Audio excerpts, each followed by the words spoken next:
To the following मतलब first example cos 7x minus 5y plus cos 7y minus 5x divided by sin 7x minus 5y plus sin 7y minus 5x equal to cot x plus y.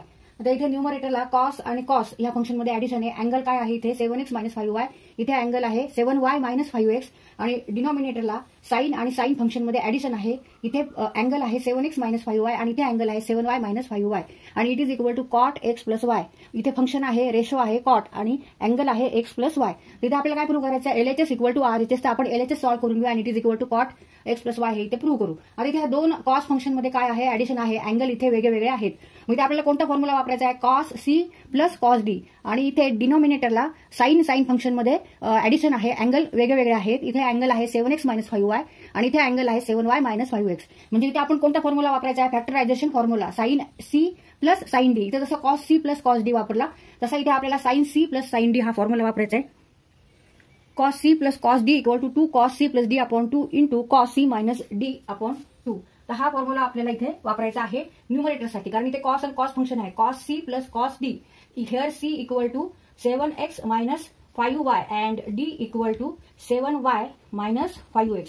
आता इथे डिनॉमिनेटरला आपल्याला sin c plus sin d हा formula वापरायचा आहे. sin c plus sin d equal to 2 sin c plus d divided by 2 into cos c minus d cos c minus d divided by 2. इथे c equal to 7x minus 5y 7x minus 5y and d equal to 7y minus 5x. तर असे दोन फॉर्म्युले आहेत. हे factorisation हे आपल्याला इथे वापरावे लागतील. हा आपल्याला इथे वापरायचा आहे न्यूमरेटरला म्हणजे अंशस्थानी आणि हा डिनॉमिनेटरला फॉर्म्युला वापरायचा आहे म्हणजे छेदस्थानी वापरायचा आहे. तर आता आपण हा फॉर्म्युला वापरून हे सॉल्व्ह करू. मग cos c plus cos d equal to 2 cos c plus d means 7x minus 5y plus 7y minus 5x divided by 2 into cos c minus d means 7y minus 5y 7x minus 5y minus 7y minus 5x.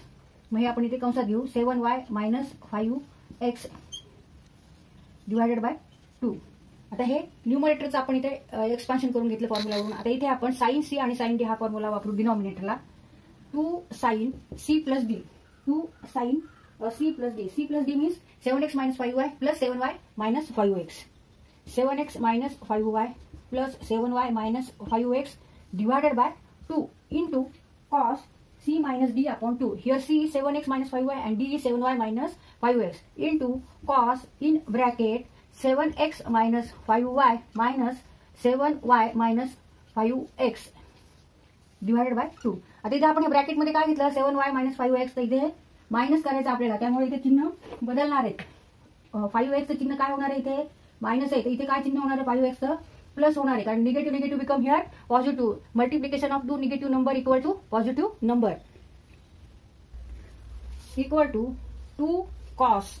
आता इथे आपण addition subtraction काय असेल ते करून घेऊ. इथे 7x आहे इथे 5x आहे मग 7x आणि मायनस 5x आन्सर काय येणार आहे 2x. आता इथे 5y plus 7y equal to 2y plus येणार साइन इथे 2y divided by 2 into cos 7x minus 5y minus 7y negative become here positive. 7x minus 5y minus 7y plus 5x plus 5x divided by 2. Denominator लिहून काढू आपण 2 sin 7x minus 5x 2x minus 5y plus 2y divided by 2 into cos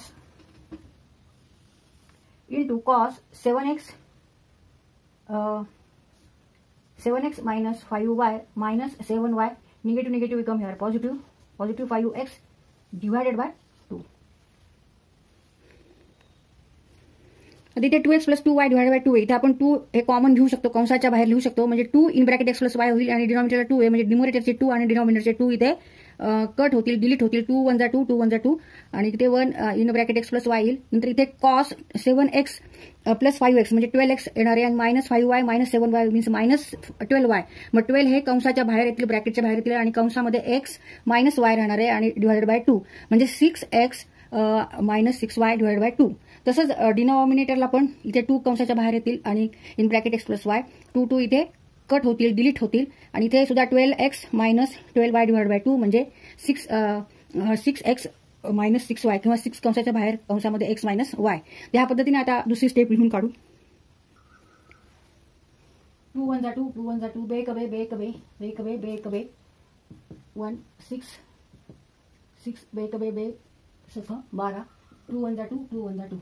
Remaining terms are cos in bracket x plus y into cos 6x minus 6y 6x minus 6y किंवा 6x minus y असं लिहिलं तरी चालेल. sin in bracket x plus y sin x plus y into cos 6x minus 6y. आता इथे cos 6x minus 6y इथे पण 6x minus 6y हे न्यूमरेटर आणि डिनॉमिनेटरला सेम टर्म आहे आणि इथे मल्टिप्लिकेशनच आहे, त्याच्यामुळे इथे आपण हे असं कट करू शकतो. And remaining terms are now cos x plus y divided by sin x plus y and cos upon sin means cot. Cos x plus y upon sin x plus y means cot x plus y and it is equal to RHS side. Therefore LHS side equal to RHS side. तर इथे आपला question हा solve करून झालेला आहे. आपण factorisation फॉर्म्युले वापरले तिथे